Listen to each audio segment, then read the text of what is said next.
Nous étudions le DAF, la maîtrette dans Masechet Nedarim, et nous rappelons très rapidement ce que l'on avait vu hier dans le DAF, la Mezaïn. On avait vu le Marloquette. Dans la Mishnah, on avait vu que sur certaines choses qu'on appelle Mikra, l'étude du Tanakh, on avait vu qu'une personne avait l'habitude d'être payée, et c'est la raison pour laquelle si la personne qui était en face n'avait pas le droit de profiter d'elle, eh bien il n'avait pas le droit de lui enseigner gratuitement ce fameux Mikra, donc ce Tanakh. Et il y avait une Marloquette entre Rav et Rabbi Yochanan pour expliquer quelle était la raison pour laquelle on avait le droit d'enseigner cette partie de la Torah contre rémunération et donc interdiction de le faire gratuitement s'il y a un éder. Un qui dit que c'est parce qu'on a affaire ici à des enfants et c'est le srar, le salaire de la garde des enfants qui, s'ils ne sont pas gardés, peuvent être en danger. Donc ça arrange les parents, donc les parents ne payent que le babysitting du moré du prof. Ou selon un autre avis qui dit que ici, c'est même un adulte, et qui dit que c'est Pisouk Teramim, on apprend les Teramim. Et ici, c'était lié à la Marloquette. Est-ce que les Teramim font partie de Torah Missina et de la Torah Sheba Alpeh? Si on dit que les Teramim ont été donnés à Moshe Rabbeinu, la Torah a été donnée avec les Teramim, eh bien ça fait partie de la Torah orale qui a finalement la même règle que toute la Torah orale, que ce soit les Teramim ou n'importe quelle autre chose.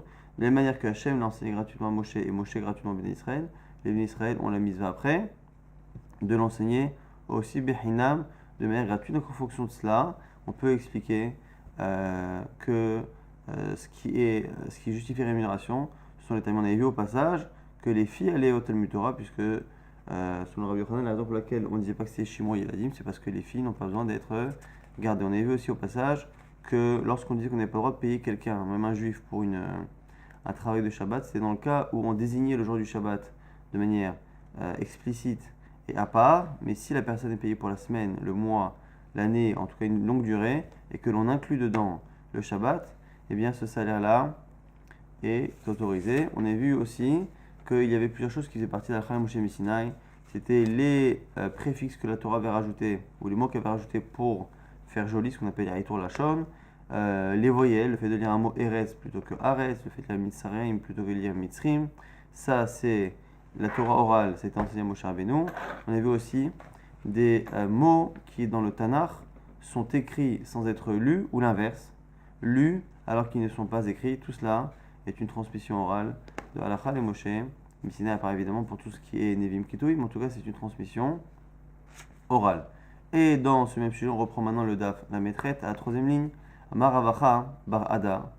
Mais Marava, parce qu'il y a un psuka, il y a un passo qui en Bavel est lu en un seul verset, que nous, quand nous aussi on lit les 10 commandements avec le Taramélion, on lit en un seul verset, mais qui en Israël avait l'habitude d'être séparé en trois versets. On a vu aussi que le fait de séparer les versets, c'est aussi dans la Moshe Missinai. Et bien ici, on voit qu'il y avait une discussion entre Israël et Bavel par rapport à la séparation de ce pasuk, que l'on dit dans les 10 commandements, Vayomer Hashem el Moshe, Inne Anochi Ba'elecha Be'ave'anan. Chez nous on continue, mais là c'est la fin d'un verset. Et la suite, Ba'avour. Donc Hachem est venu se présenter dans un nuage, dans une nuée. Fin du verset en Israël, mais chez nous on continue le même verset. Ba'avour Ishma'am Bedaberi Aimach. Afin que le peuple entende lorsque Hachem parle à Moshe. Vegam Becha et que même il croit en toi Moshe, Yabinu l'Olam à jamais. Chez nous on continue, mais en Marava c'est encore la fin d'un second verset. Yaged Moshe et Divrei Ha'am et Hachem, ces paroles-là d'Hachem. Moshe Rabbeinu les a retransmises à Hachem. En Bavel, c'est la fin du seul verset qu'il y a là-dedans. Et en Israël, c'était la fin du troisième verset, puisque ce même verset-là est découpé en trois. On revient au sujet qui est lié justement au Matan Torah. On a dit que au Matan Torah, Moshe Rabbeinu a eu la mitzvah de transmettre gratuitement la Torah et que eux aussi, les Israël la transmettent gratuitement. Dans le même sujet, Rabbi Chama Rabbi Chanina, Moshe Rabbeinu ne s'est enrichi qu'avec les restes des premiers luchot qui étaient faits en pierre de valeur. Et ces pierres-là, une fois qu'il en est resté les restes des luchot, eh bien, ont servi à enrichir Moshe Rabbeinu. D'où on le sait, ce que c'est marqué, Vayomer Hashem el Moshe, Pesol lecha, shene luchot avanim karishonim. Pesol, comment dire, crée ici, donne la forme pour toi de deux tables comme les premières. Pourquoi il y a marqué Pesol Lecha? Lecha c'est pour toi, c'est toujours avec un profit. Quand on dit Lecha pour Abraham, va dans ton intérêt pour avoir la bracha. Là ici pareil, Pesol Lecha, Pesol Tan Shel Chayihe, c'est une allusion ici aux premières Luchot qui, elles, seront Lecha, même si le pasuk ici parle réellement des deuxièmes. Pesol Lecha fabrique pour toi les deux nouvelles Luchot, mais en tout cas, c'est une allusion aux premières qui appartiennent à Moshe Rabbeinu et qui lui ont servi de richesse. Amar Rabbi Yossi bar Chanina, Rabbi Chanina, lo nitnat Torah, et là, les Moshe Ulza'on. La Torah, encore une fois dans le même genre, la Torah n'a été donnée qu'à Moshe Rabbeinu et à sa descendance. Chez Nema, c'est marqué sur la Torah, Vayomer Hashem el Moshe, Ketov lecha et tadevarim ele. Écris-toi ces paroles-là, écris pour toi. Et c'est marqué aussi, Vayomer Hashem el Moshe, Pesol lecha, et sur les Luchot, c'est marqué Pesol lecha, fabrique-les pour toi. Et ici, on avait déjà appris que Pesol lecha, c'est pour nous dire que les premières Luchot appartiennent à Moshe Rabbeinu. Et puisque ce mot lecha, ce suffixe lecha, a été aussi dit au sujet du texte qui est marqué dans la Torah, et on nous dit que Map Soltan Shelcha, de la même manière que les Luchot, les premières appartiennent à Moshe Rabbeinu, même l'écriture, même ce qui a marqué la Torah, Aktavan Shelcha, même l'écriture, même la Torah appartient à Moshe Rabbeinu.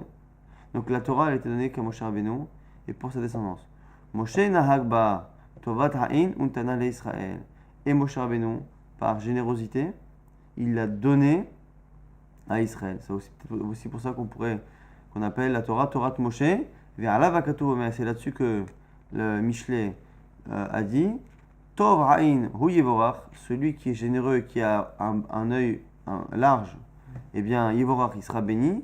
Pourquoi? Ki Natan Lahmo Ladal, car il a donné de son pain aux pauvres. Ici, le pauvre, c'est l'Arm Israël. Et le pain, c'est la Torah que Moshe Rabbeinu a reçue.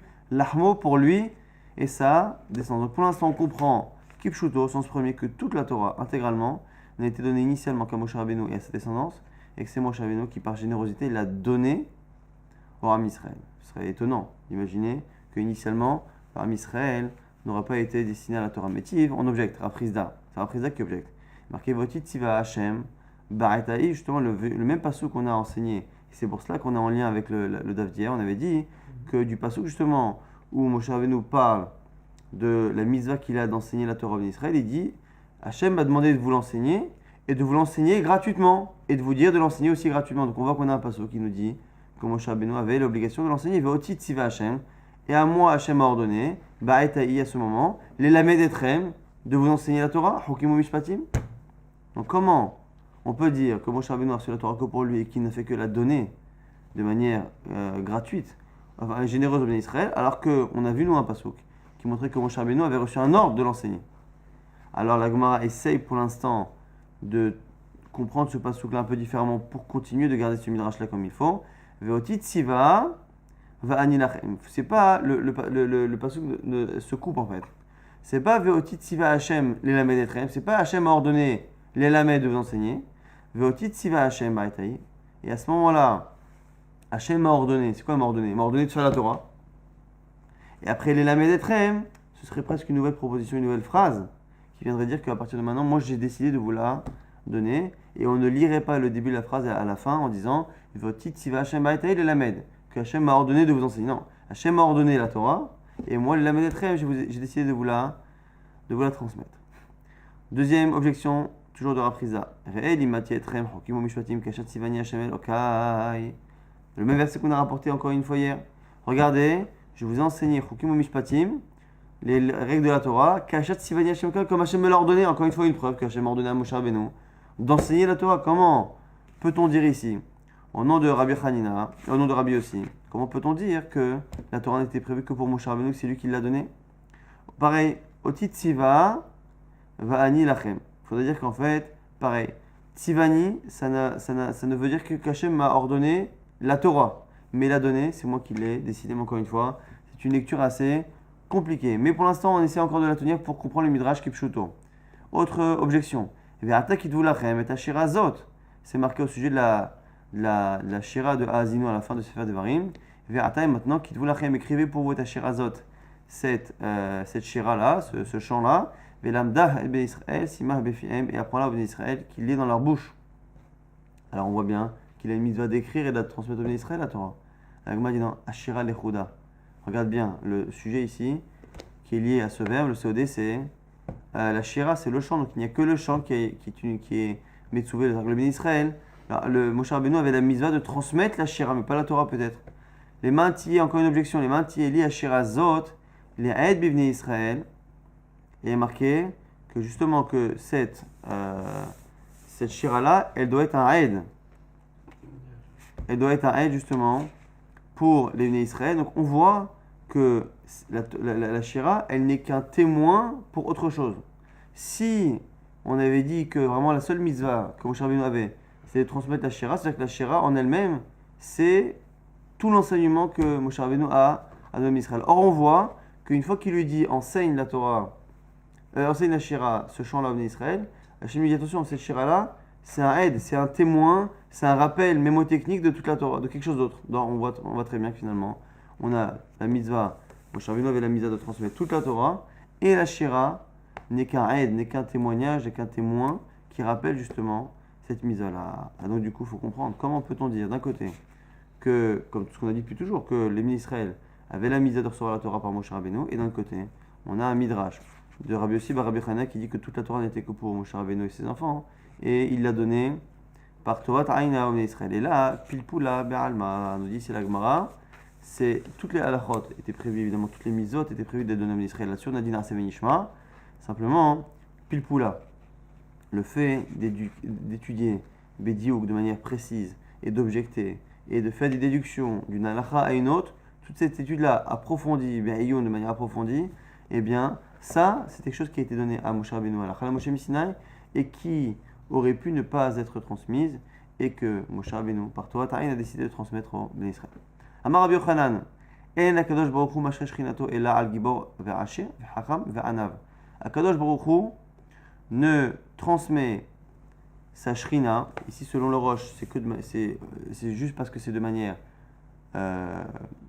définitive et complète. C'est-à-dire que la Shrina peut arriver de manière ponctuelle chez quelqu'un qui n'a pas ces qualités, mais de manière continue, elle n'arrive que chez quelqu'un qui est Gibor, Hashir, Hacham, Ve'anav, parce que sinon on a vu que des fois, même chez des Goïm, il y a pu avoir la Shrina, mais en tout cas ici, Gibor, Hashir, Hacham, Anav, quelqu'un qui est fort physiquement, qui est riche, qui est Chacham, qui est sage, et qui est Anav, qui est modeste. Vechulan, mi Moshe, et tous, on les apprend tous de Moshe Rabbeinu. Gibor, on a l'épreuve. D'où sait-on que Moshe Rabbeinu était quelqu'un de très fort, dire-t-il, Vaifros Moshe et Ohel, Hala Mishkan. Car Moshe Rabbeinu, c'est lui qui a étendu la tenture du Mishkan. Marmar, Moshe Rabbeinu, Perasso, et on apprend que c'est Moshe Rabbeinu tout seul qui l'a fait. Au sens premier, Moshe Rabbeinu on aurait pu penser que lorsqu'on dit que Moshe Rabbeinu a tendu la tenture, on aurait pu penser que bon, il l'a fait, c'est-à-dire qu'il a supervisé. Mais non, on lit ici au sens propre, que vraiment il l'a fait lui-même. Urtiv, Eser Amot, Orech HaKaresh. Et on dit que les krashim, les poteaux du Mishkan, ils faisaient Eser Amot. Ils faisaient plus de 5 mètres de haut. Donc pour pouvoir étendre une tenture qui fait plus de 5 mètres, ça donne une idée de la taille. Alors Gemara dit justement, ça donne une idée de la taille de Moshe Rabbeinu, pas de sa force. Imader, Irvekatin. Peut-être que c'est juste une question de tan, de taille. Donc peut-être qu'il était Arir, mais Katin, mais qu'il était au niveau de la force, qu'il était quelqu'un de faible.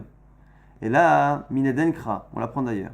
Dirtiv, va être post Bishna Luchot, va Shechem Me'al Shteyadav, va Shaberem. Dans Devarim, lorsque Moshe Rabbeinu rappelle l'épisode du Vaudor, il dit que lorsqu'il a vu le Vaudor, il a pris les Luchot et il les a jetés. On voit qu'il avait la force de les porter. Or les Luchot, Vetania, une baraita qui dit, Luchot Orkan Shisha, Orban Shisha, Verovian Shlosha. La dimension des Luchot, c'était de la pierre, donc avec une masse volumique importante. Les pierres des Luchot avaient une hauteur de 6 tfachim, donc à peu près 60 cm, sur une largeur de 60 et sur une épaisseur de 30. Donc on est dans à peu près 1/5 d'un mètre cube de pierre de taille. Donc on est dans quelque chose d'assez lourd, enfin d'une pierre taillée, donc une pierre très très lourde. Et on voit qu'il l'a porté avec ses mains, qu'il les a jetées. Donc de là on apprend que Moshe Rabbeinu était non seulement grand, mais surtout fort. Ashir, d'où sait-on qu'il était riche? De Pesol Lecha, on a dit Pesol Techa, Pesol Tal Shelcha, on a dit on l'a vu récemment, que quand Hachem a demandé à Moshe Rabbeinu de faire les nouvelles Luchot, il a dit que les premières elles lui appartenaient, Pesol Lecha pour toi. Chacham, on sait qu'il était Chacham, Rabou Shmuel Damre Tavayou, Chamishif Share Bina Nivreu Barolam. Rabou Shmuel disait qu'il y a 50 portes de compréhension dans le monde, Et toutes ont été données à Moshe Rabbeinu, sauf une, chez Neymar.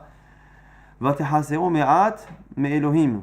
Sur le passouk là-bas qui parle justement de Moshe Rabbeinu, et après les anges qui disent que Ma'inosh Kitifkenu, pourquoi tu as donné la Torah à l'homme, qu'est-ce que l'homme a spécial?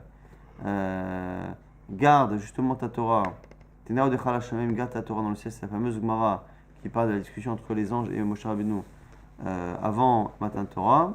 Et ici, on dit que parmi toutes les parts de compréhension, eh bien, Moshe Rabbeinu a eu tout, sauf un peu moins que ce que le bon Dieu a. C'est-à-dire que la seule compréhension qu'il n'a pas eue, c'est une compréhension qui est liée à la compréhension totale d'Akadosh Baruch Hu et la perception totale, comme nous dit le Rambam dans Sagdama sur le Chumash et le Rambam dans les halachot dans Mishneh Torah, de dire que la seule chose que Moshe Rabbeinu n'a pas pu voir, c'est justement la perception de l'existence d'Akadosh Baruch Hu. C'est ça, Vatachar Sero Me'ad Me'elokim, qu'il lui a manqué un tout petit peu par rapport à Akadosh Baruch Hu. On voit en tout cas qu'il avait la chorma maximale qui puisse donner un homme. Anav, dont on sait qu'il était Anav, c'est pas compliqué, c'est la Torah qui le dit. Yerti, Reish Moshe, Anav Me'od, et Moshe était un homme très humble, plus que tout homme. Donc on a ici la preuve que Moshe était à la fois Gibor, Haché, Chacham, Anav. Bon, on avait aussi qu'il était grand au passage, mais on voit qu'en tout cas, ce qui allait d'être nécessaire pour avoir la shrina de manière régulière, c'est le fait d'être fort, d'être riche, d'être sage et d'être modeste. Amar Rabbi Yochanan, Kol HaNeviim Asherim Hayu. Rabbi Yochanan nous dit que tous les Nevi'im, tous les prophètes étaient riches. Menalan, d'où sait-on? Mi Moshe, mi Shmuel, mi Amos ou mi Yona? De Shmuel, Moshe, Amos et Yona, qui étaient 4 grands prophètes et qui étaient les 4 riches. Moshe Dirti, Lochaman Echad Me'en Nasati. Alors maintenant, pour Moshe Rabbeinu, intéressant que la Gemara fait comme si elle avait oublié la preuve qu'elle a apportée à Samidon. On dit à Samidon, on sait que Moshe Rabbeinu était riche. De Pesol Lecha. Et second le chot sur lequel c'est marqué, Taïlé pour toi. Et on apprend que les premières appartiennent à Moshe Rabbeinu, donc ils sont enrichis grâce au Luchot. Mais ici, on oublie cette source-là, on cherche une autre source. Lorsque Moshe Rabbeinu s'est défendu par rapport à Korach, Korach disait à Moshe Rabbeinu qu'ils avaient trop pris, lui et Aaron, il a dit Lo hamor ehad mehem nasati, il a dit à Kadosh Baruch Hu, n'accepte pas leur kétoret, leur cadeau, parce que moi je ne l'aurais pas pris, jamais j'aurais pris même un âne pour faire un déplacement ni rien. Alors, lorsqu'il a dit ça, l'Agma dit attends, de quoi parle-t-il? Quand Moshe Rabbeinu a dit à Kadosh Baruch Hu, tu sais, je l'aurais jamais pris une chose, de quel type d'intérêt parle-t-il? Si on parle d'un âne ou de n'importe quel objet qu'il aurait pu prendre de quelqu'un sans payer, Pachout, la Pokémon de Shakal Belogra, est-ce que Moshe Rabbeinu a besoin de se justifier et de dire qu'il n'a pas volé quelqu'un ou qu'il n'a pas abusé du bien qui appartient à quelqu'un? Pachout, que ici, lorsqu'il dit je n'ai pas pris, je n'ai pas utilisé une chose qui appartient à un Ben Israël, il est évident qu'on ne parle pas qu'il a pris ou qu'il n'a pas pris sans payer. Et là, d'Afilou Bagra, de là on apprend que non, quand il a donné cet argument à Kadosh Baruch Hu, il a dit même en payant, je n'ai pas voulu utiliser l'animal qui appartient à quelqu'un de peur qu'on commence à discuter. Même en payant, je n'ai pas voulu avoir affaire à quelque chose qui appartenait à une personne du peuple. Et donc là, on a une preuve que finalement, il était tellement riche qu'il n'avait même pas besoin de louer, ni d'acheter, non, de louer en tout cas, de louer l'animal de quelqu'un, de demander à quelqu'un de lui prêter même contre rémunération, puisqu'on voit que lorsqu'il s'est défendu, il n'a pas dit qu'il n'a pas abusé gratuitement. Il dit qu'il n'a même pas utilisé avec argent. Il m'a dit, mais Dilma Mishum Deraniava, mais c'est pas une preuve qu'il était riche, pourquoi? Parce qu'on peut imaginer que finalement, il n'a jamais utilisé, il n'a jamais payé quelqu'un pour lui prêter quelque chose, que peut-être qu'il justement il était Betachlit Aranius, qui était très très pauvre justement, qu'il ne pouvait pas payer. Et là, Min Pesol Lecha, Pesoltan, Yeshecha, on revient sur la source qu'on a dit précédemment, que la preuve c'est de Pesol Lecha, c'est que sur le nouvel Lochot c'est marqué Taïlé pour toi, et c'est une allusion au premier Lochot qui appartient à Moshe Rabbeinu, qui ont permis à Moshe Rabbeinu de s'enrichir. Shmuel, on apprend qu'il était riche. Au début, on fait le même type de limoud. Shmuel, lorsque le Ram Israël a demandé à avoir un roi, Kechol HaGoïm comme toutes les nations, eh bien Shmuel l'a mal pris. Hachem lui a dit, mais c'est pas par rapport à toi, Shmuel, qui ont un problème, c'est par rapport à moi. Mais comme Shmuel s'est senti mis en disgrâce par le peuple, eh bien il s'est défendu. Il a dit, Hineni, Anovi, Neged Hashem, Neged Meshicho. Une fois qu'il a choisi Shaoul, il a dit voilà, que Hashem a choisi Shaoul, il a dit répondez-moi, plutôt témoignez devant Hashem et devant celui qui a été choisi par lui sur Meshicho. Et Shaw Milakarti, Bahamon Milakarti, de qui ai-je pris le taureau, de qui ai-je utilisé l'âne. Alors là aussi la même chose. Lorsque Shmuel se sent obligé de dire qu'il n'a jamais utilisé l'animal de quelqu'un, il est évident qu'on ne parle pas d'utiliser un animal de manière gratuite et abusive. C'est évident. Et donc, la Pokémon des Shakal Bechinam, est-ce qu'il a besoin de dire qu'il n'est pas voleur? Et là, la Philo Bessacha, donc on se sent obligé aussi d'imaginer, comme on a dit tout à l'heure pour Moshe Rabbeinu, qu'en fait, lorsque Shmuel s'est défendu, il est en train de dire que non seulement il n'a jamais évidemment abusé de ce qui ne lui appartenait pas, mais qu'il n'a jamais même utilisé ce qui appartenait à quelqu'un en payant. Comme ça, il n'a jamais eu affaire à quiconque qui peut dire oui, il m'a payé pas assez, assez, il s'en est mal occupé, il me l'a rendu dans un état, je ne sais quoi. Rien du tout. Alors, il m'a dit, mais peut-être que justement, le fait qu'il n'ait jamais utilisé l'animal de quelqu'un, qu'il n'ait jamais payé pour utiliser l'animal de quelqu'un, c'est peut-être une preuve que justement, il n'avait pas du tout de moyens. Donc, quelqu'un qui ne loue jamais, qui ne paye jamais pour louer, c'est soit qu'il a assez d'argent pour être propriétaire de tout, soit c'est justement qu'il est tellement pauvre qu'il n'a même pas les moyens de louer quelque chose. Donc, il m'a dit, Aniava, la m'a dit, et là, meacha. Non, la preuve que Shmuel était riche, il est d'ailleurs. Lorsqu'il revenait, c'est marqué Uchuvato Haramata, et lorsqu'il revenait, il revenait là-bas de la région justement de Ramataïm, là-bas des rameaux, des collines, Kisham Beto, car là-bas était sa maison. Et Amar Rava, et Rava nous dit, pourquoi Kisham Beto, que sa maison était là-bas? C'est qu'on apprend au passage, chez Kol Makom Shalach, Beto Emoka, tout endroit où il allait, Shmuel, sa maison était avec lui, en sachant que Shmuel était réputé pour justement avoir jugé le Ham Israël toute sa vie en se déplaçant, sans jamais faire déplacer quelqu'un, et gratuitement. C'est la raison pour laquelle d'ailleurs, quand dans la suite, eh bien, ses enfants n'ont pas fait ça, on estime qu'ils n'ont pas été justement dans son chemin et dans le chemin d'Hachem, parce qu'ils n'ont pas été à la hauteur de Shmuel, qui lui allait chez les gens, il ne déplaçait jamais les gens, et il allait à chaque fois, et c'est pour ça d'ailleurs que c'est marqué dans l'Aftara, qu'il a vieilli, alors que si on fait le compte, puisqu'il arrive au Beth Amikdash à 2 ans, et qu'il a servi pendant 50 ans, il est mort à 52 ans. Et pourtant, le Passouk nous dit qu'il a vieilli, mais il a vieilli parce qu'il a passé sa vie à voyager. Et on voit que malgré ses voyages incessants, il avait toujours sa maison avec lui. Quelqu'un qui peut voyager et prendre tous ses biens avec lui, et quelqu'un qui est assez à l'aise financièrement. C'est la preuve que même Shmuel était riche. Amarava, Gadol Mashinema Bishmuel, Yotem Mashinema Bemoshe. Plus grand est ce qui est marqué au sujet de Shmuel que ce qui est marqué au sujet de Moshe Rabbeinu. Ilou be Moshe Rabbeinu ktiv le chamor echad mehem nasati, que sur Moshe Rabbeinu c'est marqué que Moshe Rabbeinu n'a pas utilisé, n'a pas pris l'âne d'un seul Ben Israël. La philo besachar, donc on apprend, on avait par déduction que c'est évidemment pas de manière abusive, mais même de manière payante. Ilou gabe Shmuel, a philo beratsan l'osrao. On voit que dans le cas de Shmuel, il a précisé que non seulement il n'a pas abusé de prendre gratuitement, non seulement il n'a pas loué, il n'a pas forcé plus ou moins quelqu'un à le lui louer, mais même lorsque la personne voulait, il n'a pas voulu. Dire-t-il, les Bnei Israël et Shmuel, ils ont répondu, Lo ashaktanu, ve lo ratzotanu, et lo lakarta miyad ish me'uma. Non seulement tu ne nous as pas pris de force, tu n'as pas essayé de nous persuader, et tu n'as rien pris. Pourquoi c'est marqué plusieurs fois? C'est pour montrer toutes les possibilités que un dirigeant aurait pu avoir d'utiliser l'animal de quelqu'un, même en payant. Premièrement, d'abord, il l'oblige. Deuxièmement, il le persuade. Et troisièmement, finalement, le lakarta, tu n'as rien pris. Le troisième prix, il veut dire quoi? C'est un cas où ni il a obligé la personne de lui louer, ni il a essayé de la persuader. Ici, il a simplement pas pris la chose. Donc là, on voit que Moshe Rabbeinu n'a pas forcé quelqu'un à le lui louer, mais que peut-être que si la personne était d'accord, il aurait pu faire. On voit que Shmuel a préféré ne même pas utiliser l'animal de quelqu'un en payant, même si le propriétaire est consentant et le veut. Il a eu peur justement d'avoir affaire au Bnei Israël à cela, pour justement, au cas où à un moment donné il y a un problème, pouvoir dire je n'ai jamais eu affaire financière à quiconque. À Amos, on revient maintenant, on avait dit qu'il y en avait 4 prophètes qui étaient riches, et le troisième c'est Amos. Amos Irti, Vayan Amos, et Yomer et Amatzia. Amatzia est quelqu'un qui a dit à un moment donné à Amos, il lui dit écoute, toi, tu es un prophète, tu fais partie des faux prophètes qui inventent des prophéties pour être payé et pour gagner ta vie. Tu utilises ta fausse prophétie comme un truc. Pars d'ici. Nous, ici, on sait très bien ce que c'est justement un faux prophète. Alors du coup, Amos a répondu Lo navi anochi, et lo ben navi anochi. Dit, t'as pas compris. Moi, mon métier, c'est pas d'être prophète ou d'être apprenti prophète qui voker anochi ou voles shikmim. Et en fait, moi, je suis voker milachon baka, que justement, j'ai un troupeau, je m'occupe d'un troupeau, donc j'ai des biens.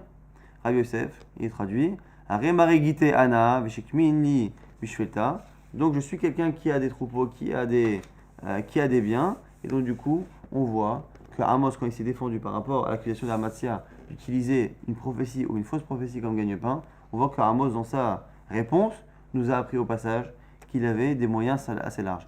Quatrième prophète que la Gemara cherche à inscrire à ceux qui doivent payer l'ISF, Yona, Dirtiv, Srara, c'est marqué Vaimtsa Onia, il a trouvé un bateau, Ba'a Tarshish qui est à la Tarshish, Vaiten Srara, Vayeredba, il a donné son prix, Vayeredba. Alors, quand on lit au sens premier, on a l'impression qu'il a donné son prix, c'est qu'il a donné le prix du bateau. Maintenant, en général, quand on lit, on sait très bien que quand il a donné son prix, on imagine que c'est le prix de la traversée. Mais, Rabbi Yochanan dit non, c'est pas pour rien que la Torah l'a marqué comme ça.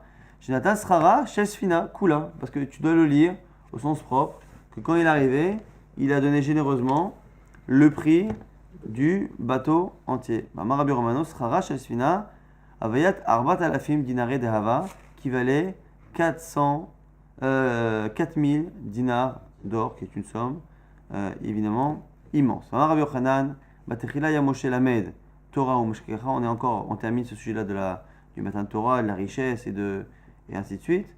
Au début, Moshe Rabbeinu apprenait la Torah et l'oubliait. On a déjà expliqué plusieurs fois que la Torah a une difficulté à se faire apprendre et une facilité à se faire oublier. Le Maharal explique parce que c'est par définition quelque chose qui n'est pas matériel, qui est essentiellement spirituel. Et l'homme est un peu spirituel et profondément matériel, ce qui veut dire que la tfissa, la difficulté que l'on a d'attraper les livrets Torah est difficile au départ, et ils ont tendance un peu à s'envoler, un peu comme un ballon à l'hélium qui, dès qu'on le lâche, a tendance à s'envoler. C'est pareil pour les livrets Torah. Et Moshe Rabbeinu l'oubliait, Tenalo et Matana, jusqu'à ce que la Torah lui soit donnée en cadeau. C'est-à-dire que la Torah qui est restée en lui, elle est donnée par cadeau, chez Nema, Veiten Hashem el Moshe, Kechal Loto, les Deveito. Hashem, à la fin, lui a donné la Torah une fois qu'il a fini de lui parler. Mais on a l'impression que pendant 40 jours, il a étudié. Donc s'il a étudié, il ne lui a pas donné. Non, il a étudié, il a fait tout l'effort. Une fois qu'il a fait cet effort-là, Hashem lui a dit voilà, je t'annonce, tu vas l'avoir la Torah, mais pas parce que tu l'as étudié. Parce que ce que tu étudies, tu l'oublies. Maintenant, je te la donne. Nouvelle Mishnah. Vezan et Tishto, ve'ed banav, afalpi she'u chayab mizonotan. On était en train de citer dans la Mishnah précédente, dans les Mishnahs précédentes, toutes les choses qui peuvent être faites à quelqu'un dont normalement le neder m'interdit de lui faire profiter. On a dit que normalement, lui, il n'a pas le droit de profiter de moi. Malgré tout, je peux lui payer son prêt dans certains cas, je peux lui prélever la trouma, le maaser, je peux lui faire certaines mitzvot qui sont liées au trouma, comme trouma talishka, comme le marchet et ainsi de suite. Et on voit au passage que quelqu'un qui n'a pas le droit de profiter de moi, eh bien, a le droit de me laisser lui entretenir sa femme et ses enfants. Même si normalement, lui, sa femme et ses enfants, eh bien, sont considérés comme étant ses créanciers, c'est-à-dire que sa femme peut lui réclamer l'alimentation. Ses enfants aussi, mineurs, à un âge jeune, peuvent réclamer, en tout cas quelqu'un peut réclamer pour eux le fait de les nourrir. Donc il a normalement une obligation de les payer de la même manière que j'ai le droit de lui payer son prêt. Et bien ici pareil, si je nourris sa femme et ses enfants, ça ne rentre pas dans l'interdit du neder que j'ai de lui faire profiter de mes biens. Par contre, par contre, je n'ai pas le droit de nourrir son animal, que ce soit un animal tamé ou tahor, c'est un animal mangeable ou pas cachère. Ça change rien. Rabbi Eliezer Omer, Rabbi Eliezer fait un distinguo. Zanet behema, zanet atmea, veino zanet ateora. Rabbi Eliezer dit non, tu n'as pas le droit de nourrir sa bête qui est consommable, mais tu as le droit de nourrir sa bête qui n'est pas consommable. Amrolo, alors les Khamim lui dit mais ma ben tema et Torah, quelle différence entre les deux bêtes? Amaleu shateora nafsha la shamim vegufa shelo, utmea elle entend la page, nafsha vegufa la shamim. Pourquoi? Parce que la tmea elle ne t'appartient pas du tout.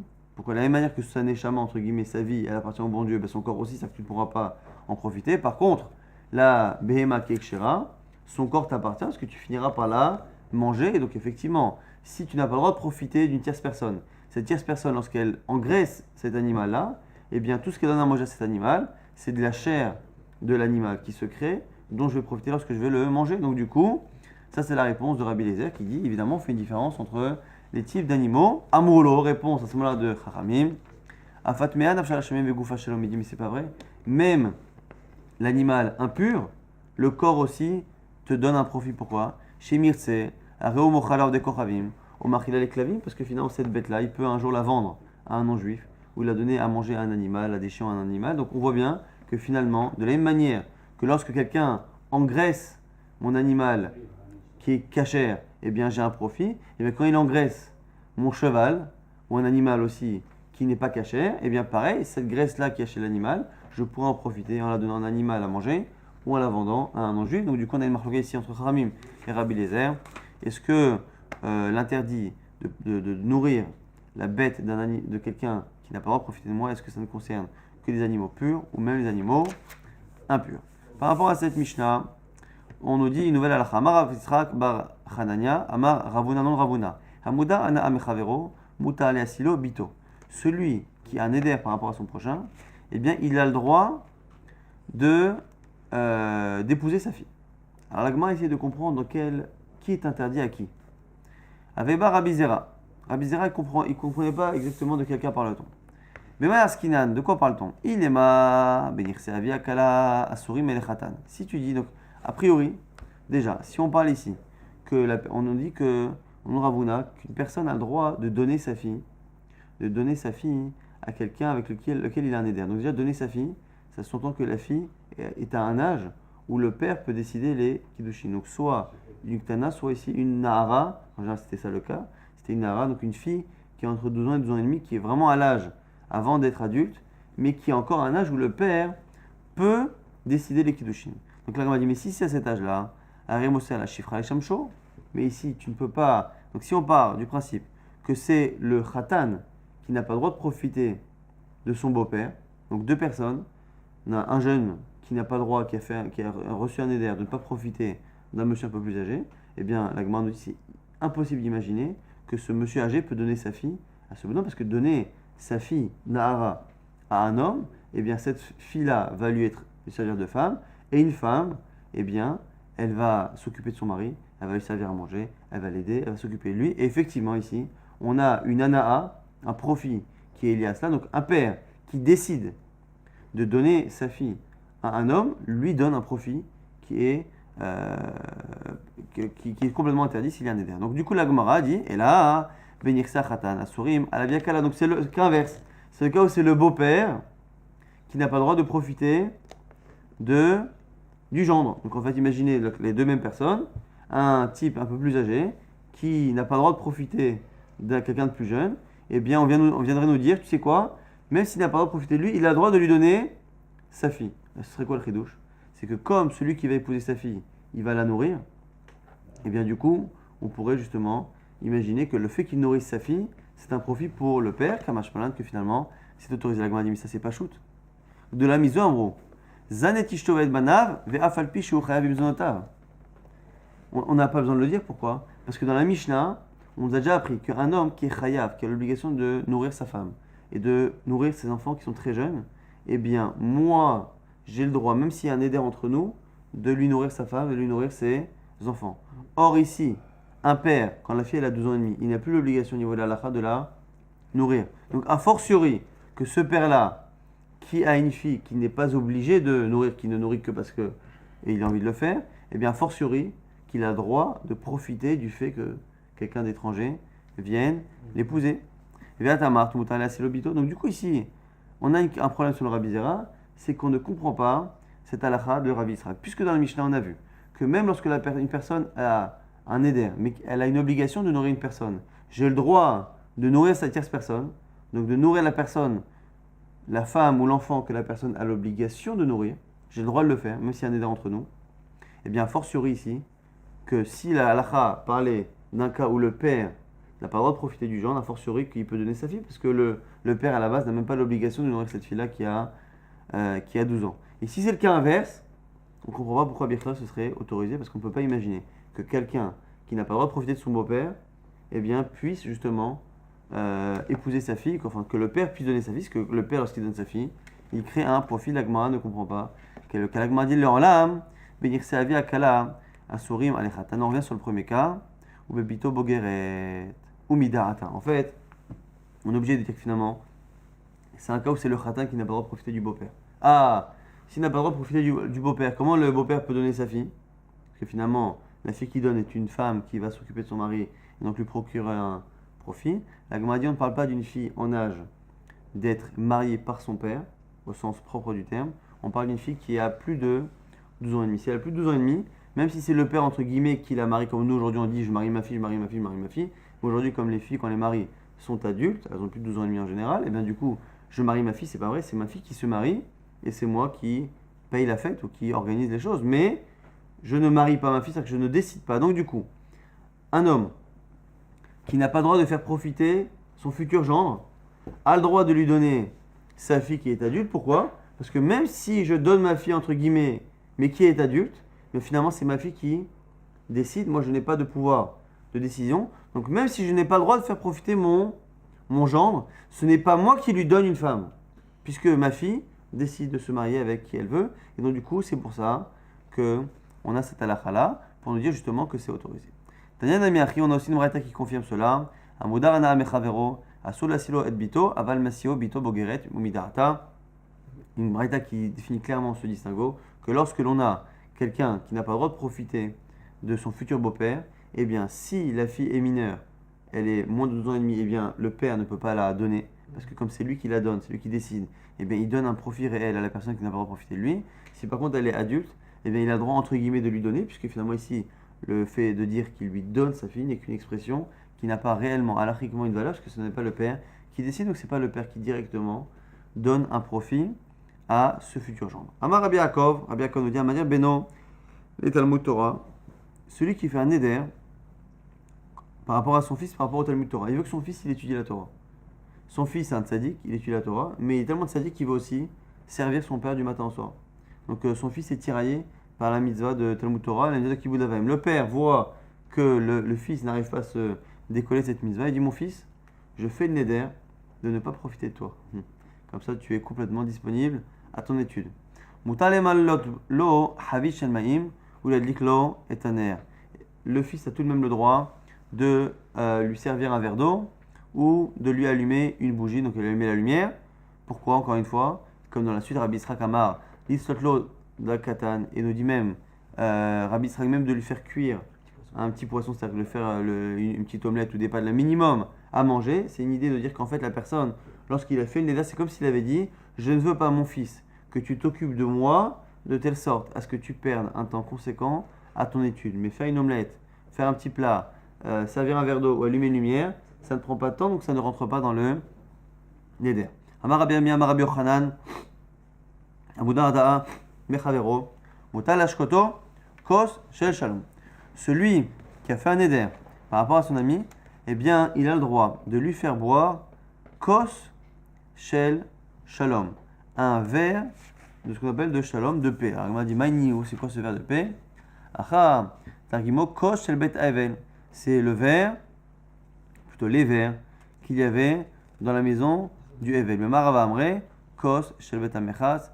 Lui, en Israël, on disait que c'était le Kos qu'il y avait, qu'on donnait au Bet Amechas, à l'endroit où on allait se baigner. Donc ici, les Kosot Shel Evel qu'on a dit dans le premier pshat, c'est une Takanat Chachamim, que dans la maison du Evel, au moment où on fait la Soudat Abraha, la première Souda après l'enterrement, eh bien on buvait 10 verres, donc un verre au début de la Souda, après je crois au milieu, après 4 verres, après les bracha, chaque bracha du Geffen. Il y avait une takana de boire plusieurs verres dans le Bet à Evel, chose évidemment qu'on ne fait plus aujourd'hui à cause des conséquences pour le taux d'alcoolémie, mais en tout cas, soit ce verre-là, soit le verre qui est au Bet à Mechatz.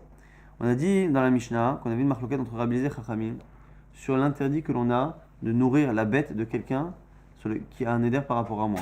Selon Chachamim, je ne peux donner à manger à aucune de ces bêtes, qu'elles soient mangeables ou pas mangeables. Selon Rabbi Eliezer, l'interdit ne concerne que les bêtes consommables, puisque c'est une bête consommable qui, lorsqu'elle est engraissée, me fait profiter, alors qu'une bête pas mangeable ne fait pas profiter. On avait vu que Chachamim disait, mais c'est pareil, parce que finalement, le cheval ou le lapin, tu peux le vendre à un non-juif ou le donner à manger à un animal, et toute la graisse qu'il a en plus grâce à la nourriture que la personne lui a donnée est un profit finalement que tu as. Le Yazunet Behemto, Vechoulé, on avait dit, Tanya, une braïta qui nous dit, Yoshua, Ish Uza Omer, Zan Avadav, Veshifrotav, Akenanin, Velo Yazunet Behemto, Ben Temea, Ben Teora.